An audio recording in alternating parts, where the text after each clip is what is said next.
মাছ আনলে দেখিয়ে দাও দর্শকদের। কি কি মাছ আনলাম মানে আমি এনেছি। এখন মাছ কাটবো আমি। এই যে বন্ধুরা দেখুন, এই হচ্ছে চাপিলা খয়রা। এই খয়রা আছে, আর এর মধ্যে কি আছে বলো তো? পুঁটি আছে। আজকে কি হবে? খুদের ভাত। খুদের ভাত হবে আজকে দুপুরবেলা হবে খুদের ভাত, এই কলমি শাক ভাজা, মাছ ভাজা, আর এদিকে আছে বাটা তেলাপিয়া মাছ ভাজা।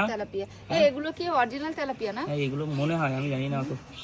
আর ওইটা আছে ওই যে 1 বাটি, ওখানে 1.5 কেজি কাতলা আছে, বড় সাইজের কাতলা কাটিয়ে নিয়ে এসেছি 1.5 কেজি, হেভি মাছ।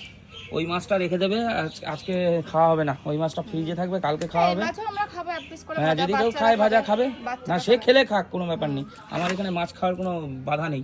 আর ওই যে এই মাছগুলো ভাজা বেশি, এগুলো কড়া করে ভাজতে হবে কিন্তু, হ্যাঁ খুদের ভাতের সাথে কড়া ভাজা। আর এই যে এই শাক ভাজা, আর আলু ভাজবে নাকি আবার? অনেক কিছু আইটেম হবে। এমা ধনেপাতা আছে না? ধনেপাতা আনতে বলেছিলাম তো। আনতে বলেছিলাম, এই রাম, বাজারটা আনা হয় নাই। ঠিক আছে, নিয়ে এসো, ওখানে পরে তো আবার পাঠাতে হবে। ঠিক আছে।